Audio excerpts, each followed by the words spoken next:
After changing our departure date, we were still in Mindelo in the Cape Verde.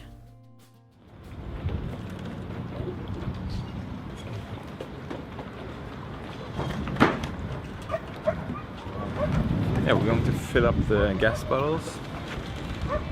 Our Norwegian friend Torgeir was back in Mindelo, and it was the first time we saw him since meeting him and his family in the Canaries in July. Buen día, Humberto. Buen día, ¿todo bien? Sí, ¿y tú?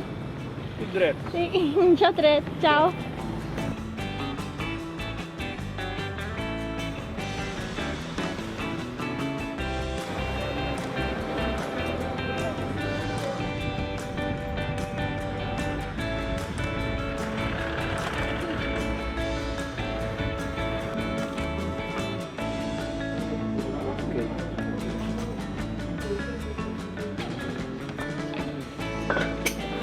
Yeah, we're at the Enacol to get some gas, butan. But we were not allowed to film inside, so we were going to come back in 30 minutes.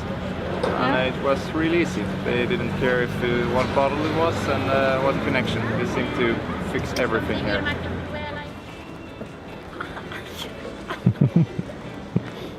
Okay, so the bottles are filled, and now we're gonna bring them back to the boat in quickie, and I think then we have to go back and fill up the water bottles. Doing some chores today, boat chores. And I got a pretty necklace from a guy at the local market. It's very nice, because he got very happy when I said that I was from Sweden, because many of his friends live there. He was from Gambia. So it was very kind of him. A nice necklace.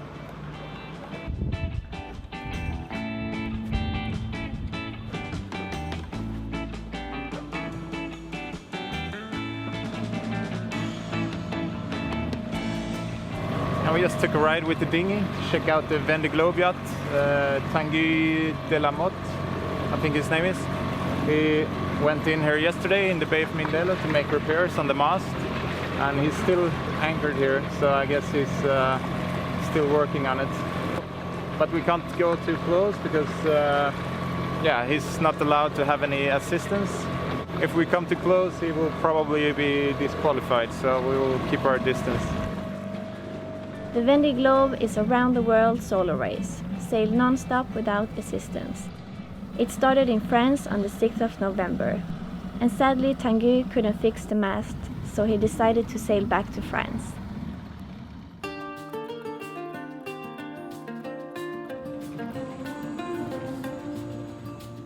We're aboard Lady Beason, a Dutch-Belgian boat, but it's a Swedish Haberasi 62, an amazing boat, and we got the opportunity to get invited here by these guys.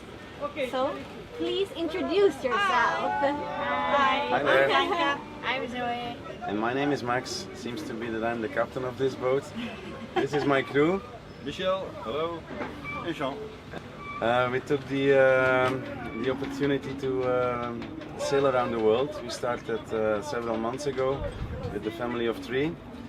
Now we joined the ARC organization to cross the Atlantic Ocean. Yeah, the adventure starts here, and we had the luck to meet some movie stars of YouTube. I've never been on a sailboat this big. It is huge.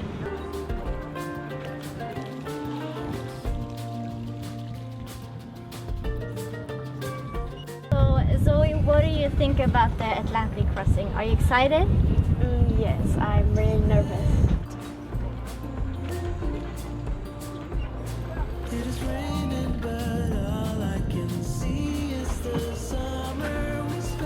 Massive, huh? Rod rigging.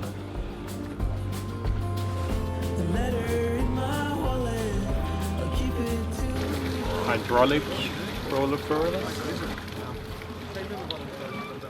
So this is the main bedroom. Oh, and over there is the bathroom with the shower. They actually have the same washing machine as us. Here you have the instrument panels. And inside here is a whole room for the engine. Must have a look.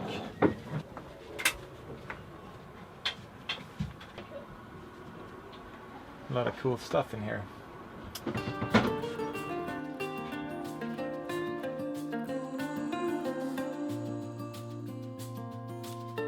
The Swedish-built Halvaresi 62 has 4 cabins, 3 heads, and is a very spacious and high-quality boat.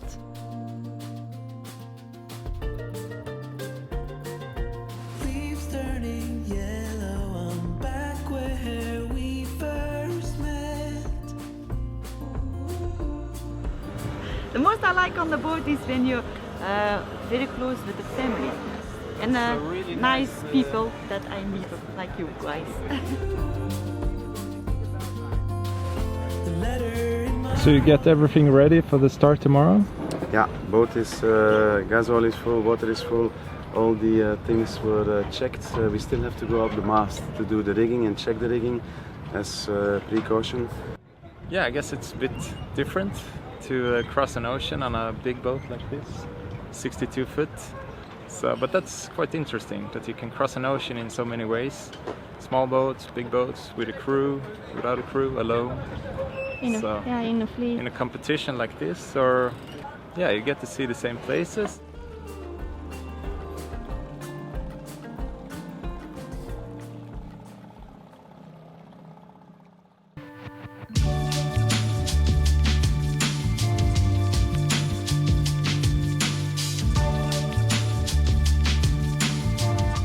The next day, the ARC Plus boats started their Atlantic crossing.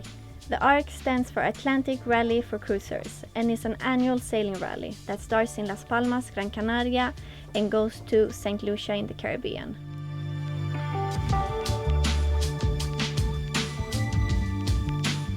The boats have to sail over the starting line, and on the horizon you can see the multi-hulls that started 15 minutes before the monohulls.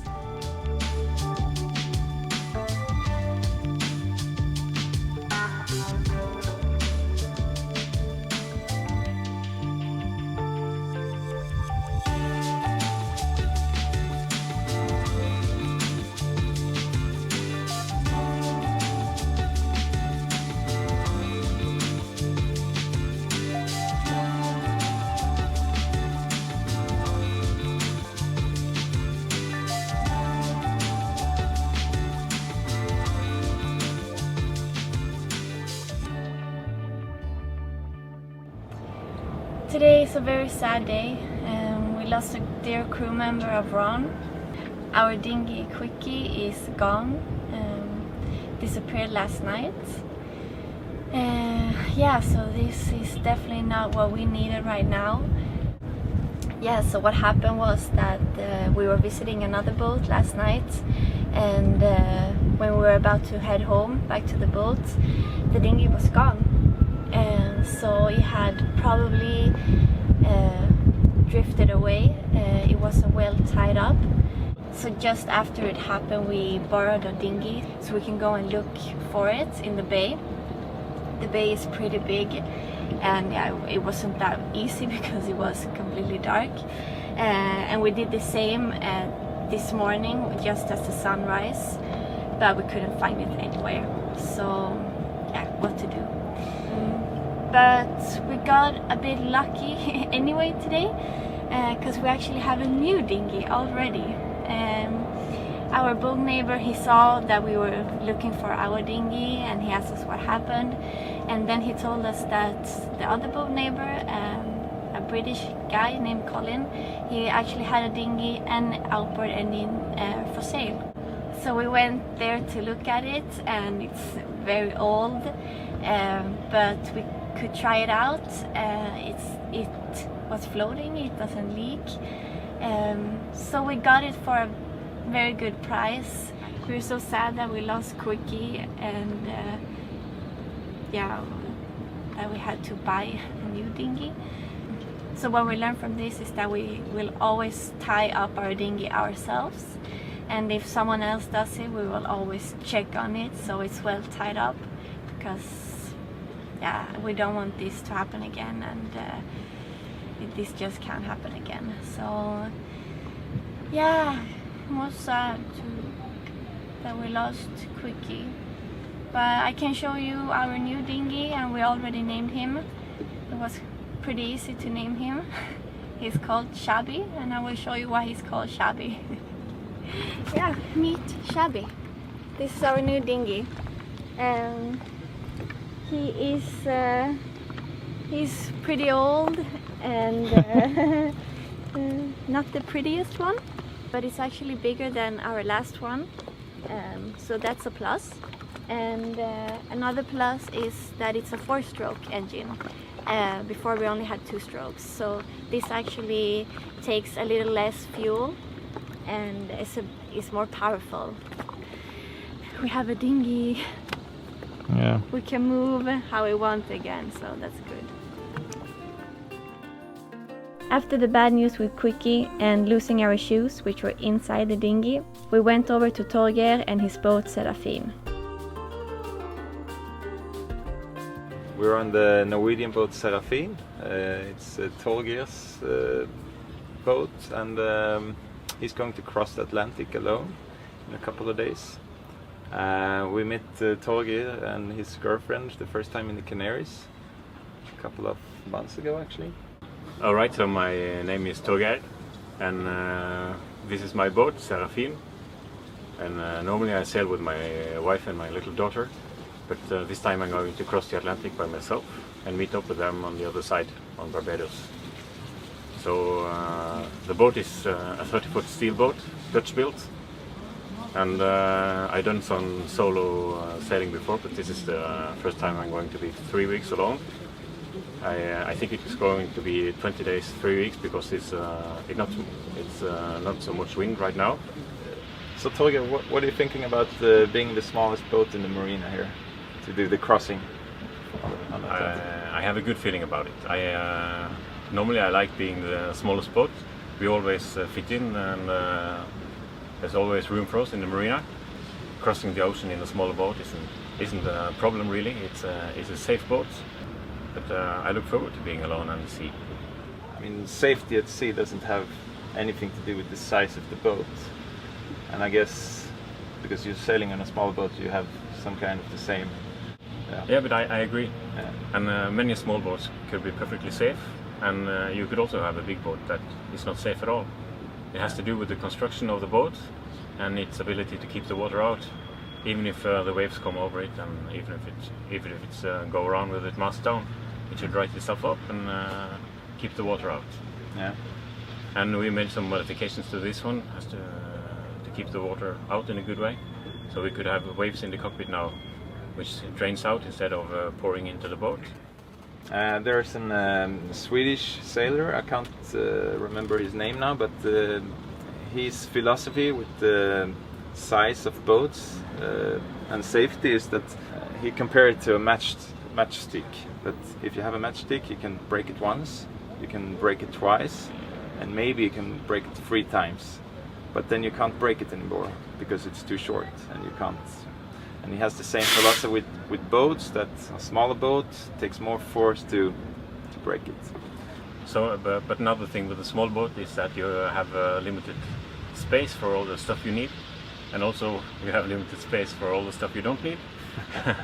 So decided to sell our wind and towing generator, which frees up a lot of space. But and we sold it to Ram. Wow, that's great. Towing generator will be perfect for our crossing. I mean, we've been lacking some amp hours every day, so I think it will be perfect with this towing generator. Yes. So then I only have my engine to rely on for electricity, so that means I would have to run my engine about 1 hour, 1 hour and a half every 4 days. Yeah. That's okay. Because you will use wind vane, right? No autopilot. Yeah. No autopilot. I have an autopilot which I use when I run the engine. Yeah. If it's flat calm, but I hope I will be using the wind vane all across. How about the food? What have you planned to eat during your crossing? Well, I just showed you that I bought 1 big case of instant noodles and a lot of drinking water. So So I have to get through it all. I need to eat at least one bag of instant noodles every day. But I also, of course, have rice and pasta and everything, corned beef, tuna, and I'm going to fish. So fingers crossed for my fishing luck. So you've been out for a while now sailing, and you took a bit of a special way down here. Can you tell us a bit about that? Yeah, all right. We started in Norway. It's soon to be 3 years ago now, and we started out in the winter. So it was cold in the beginning, and we went down to Sweden and Germany and Poland, where we put down the mast and went into the German canals. And so we used almost 3 months in the whole of Europe, going through the canals and rivers, and eventually we were flushed out in the Black Sea near Odessa and Constanta in Romania. Wow! And from there we sailed across the Black Sea to Istanbul in Turkey, and after that we have all the Greek islands. So we used a lot of time in the Greek islands and doing all the Mediterranean.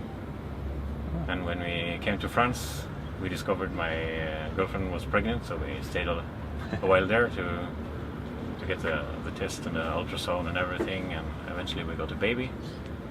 And we continued down to the Canary Islands when the baby was born, and the baby is 1 year old now, and she's back with her mother in Norway. And when we're going to meet up in the Caribbean, our plan is to go up the coast and then back to Norway. So we'll be back in maybe 1 year now.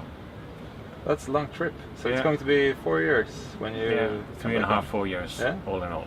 So sailing alone, it's I guess a lot of people, they wonder how do you manage your watch keeping, especially at night. You need to sleep. That's the biggest challenge by sailing alone. I've done solo sailing two times before for about a week or so, and so I have tried it a little bit. And what I've done is to sleep 20 minutes, 30 minutes at a time, and just have a series of small naps all through the night. And to my surprise, that's enough. You don't need to sleep during the daytime when you nap all night long. But why 20 minutes? Is it some special reason for that? Or? Yeah, because with this boat it takes about 20 minutes at least from you see the first light from a ship in the horizon until you would meet it. It would take longer really, but if you're in a crowded area, 20 minutes is a nice limit, then you're safe. So I have an alarm, and every 20 minutes it rings, and I get on my feet and scan the horizon. And if I see no lights, then I just set the alarm again and I sleep for another 20 minutes.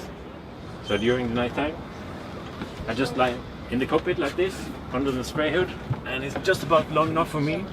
And I have a small light and I read my books. I have a big library. Leaves turning yellow, I'm back where we first met. Torgeir finished preparing the boat and he set off for the Atlantic crossing the day after. See, it's the summer we spent. The letter in my wallet, I'll keep it till we meet again. Hope you enjoyed this episode, and if you did, we'd be so happy if you give it a thumbs up. Stay tuned for the next episode of Round Sailing, where we finally set off and start our Atlantic crossing.